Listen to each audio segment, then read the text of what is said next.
こんにちは、ラッドミュージックスクール学長の瀬戸です。今日はですね、ジャズで使う3連符について語っていきたいんですけれども、いきなり結論からいつも通り言っちゃいましょう。はい、この譜面見てください。はい、ここに3って書いてありますね。3連符です。はい、いきなり結論いきます。基本的に僕が思うには演奏者側から見るとですね、3連符っていうのはですね、基本的にはゴーストノートっていうのが基本です。それに対してどこにアクセントを入れていくかっていうのがジャズの最大の魅力の一つでですね、今日はこれを語っていきたいと思います。Like and subscribe!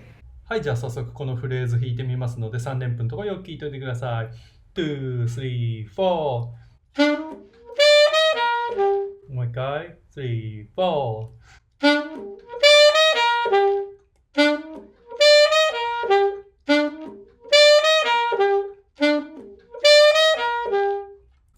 はい、これが一般的に言われるゴーストノートというやつですね。ゴーストノートっていうのはほとんど音が聞こえない。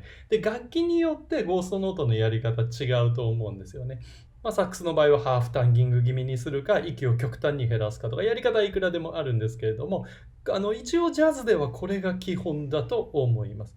で、もしこれをですね、ゴーストノートにしなかったらこんなことになるんですよ。いきますよ。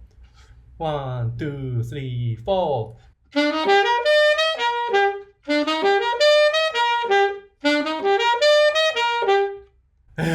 なんかのぺーとした演奏になるのでね、これだとね、ジャズがちょっともったいなくなるのでね、はい。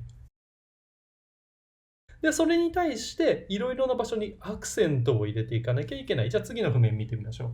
はい。で、ここにアクセントマークと赤いね、音符になってるんですけど、わざと赤で記してあります。で、赤でやってるところを強くする。つまり、さっきまで全部ゴーストのノートだったのが、1個ね、アタックを入れると。するとこういう風になります。いきますよ。2、3、4。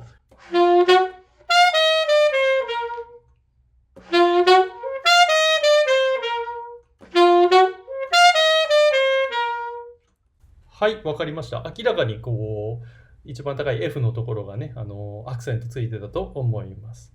はい、じゃあ今日使う譜面のね、全部を見てみましょう。はい、こんな感じです。僕がね、わざと、ここぞとばかりに3連符入れまくってですね、スタンダードのキャンディーの A の部分ですね、AA の部分で、ソロをね、作ってみました。普通だったらこんなにね、3連符もちろん入れないんですけどもね、練習のために無理やり3連符突っ込んでますと。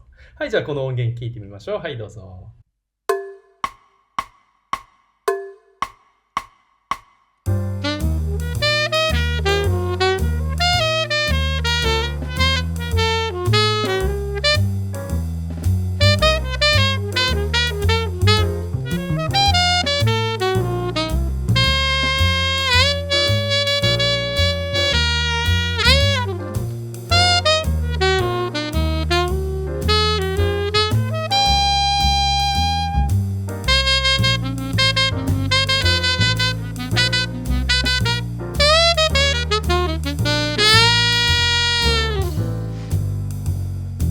はい。で、このゴーストノートからですね、どこにアタックを入れていくのか、どこにアクセントを置いていくのかっていうのはですね、ものすごい奥が深くてですね、こう言葉で書くと何万ページとかになりそうなので、簡単にね、1個だけ説明すると、2小節目のね、この譜面見てください。するとですね、気づくことは、この赤いマーク、アタックの部分が一番高い音になってると思うんですよね。で、そういう時には、そこに一番高い音にアタックを入れることが多いということですね。ちなみに1小節目の場合は3連符が一番高い音じゃないですよね。もっと上の方に高い音があるので、そこは全てゴーストノートになってるっていう、そういう違いですよね。で、例えば5小節目だったらジグザグの下降ラインですね。そのジグザグの頂点のところが全部アタックになってるとかですね。こういった暗黙の了解といいますかね、やり方が無限に存在してですね、どうやってこれを覚えるのかというのがすごい問題なんですよ。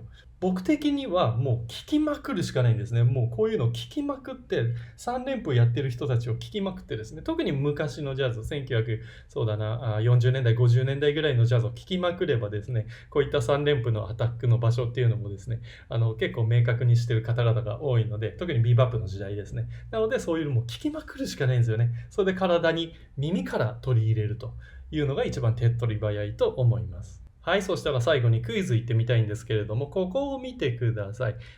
僕ね、ジャズのレッスンをやっててですね、よーく生徒さんからある質問がですね、例えばこれだったら Dm7 ですね、それから G7 の251のところなんですけれども、ここでですね、Dm7 の1拍目とかですね、F シャープが連発されてると。おー、これいいんですかと。Dm7 はですね、F なんじゃないんですか、コードトーンが。なんで F シャープここで連発してるんですかとかいうね、質問がね、よくあります。